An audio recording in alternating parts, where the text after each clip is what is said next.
Hello everyone! 大家好！皆さんこんにちは、ひときです。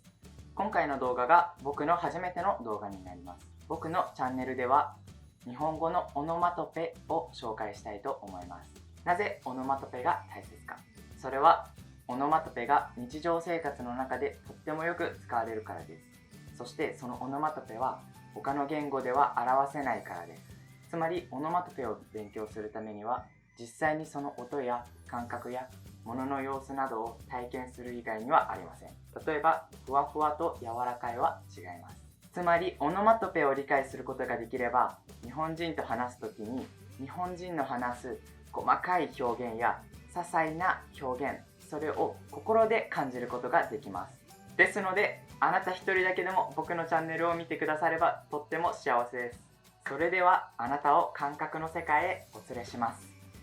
今日紹介したいオノマトペはジュージュー、ふわふわ、カチャカチャ、この3つです。では最初にジュージュー。ジュージュー、ジュージュー。ジュージューは食べ物の中にある水分、それがとっても熱いフライパンに当たるときにこの水が弾ける音です。これがジュージューです。ではこのお肉を焼いていきたいと思います。お肉の中の水が熱いものに当たったとき、その水が弾けるジュージューの音をお聞きください。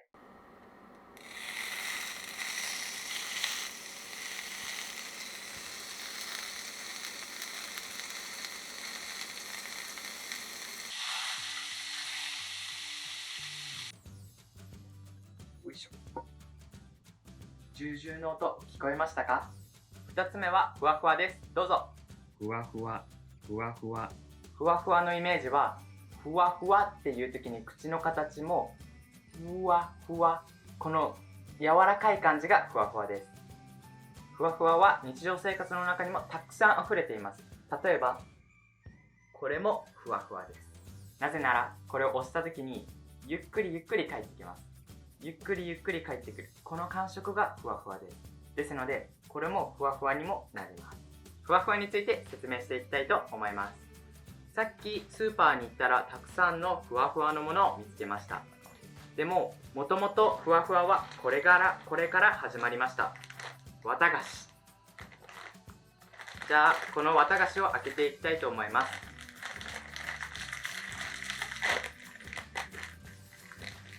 なんとまだ袋があります。綿菓子開けます。これが僕たち日本人が持っているふわふわのイメージです。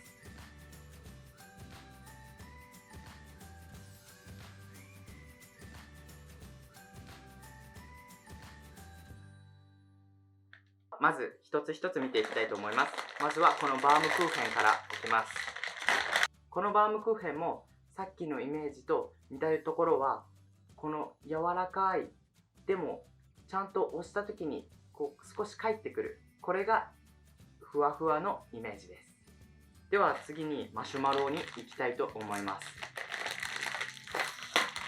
このマシュマロもふわふわのイメージです。なぜなら柔らかいけど柔らかいだけではなくてその後にこう返ってきますよね。このイメージがふわふわです。次にスポンジを開けたいと思います。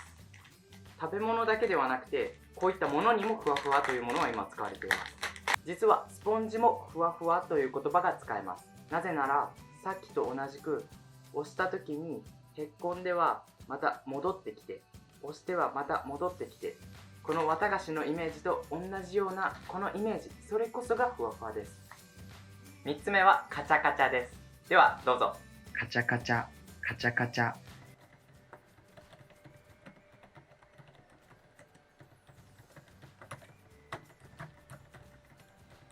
カチャカチャしないでくれない？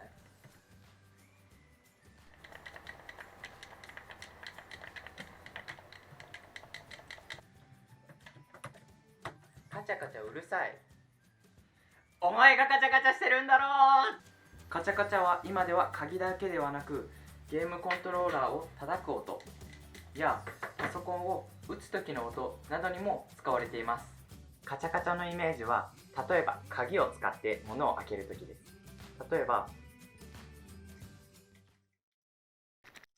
この音がすれば全部カチャカチャになります。鍵以外にも、例えばパソコンを打つ時の音、それもカチャカチャになります。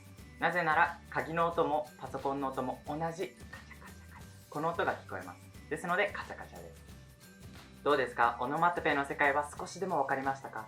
もし少しでも分かってくれたら僕はとっても嬉しいです。実は僕、インスタグラムのアカウントも作りました。名前はオノマップです。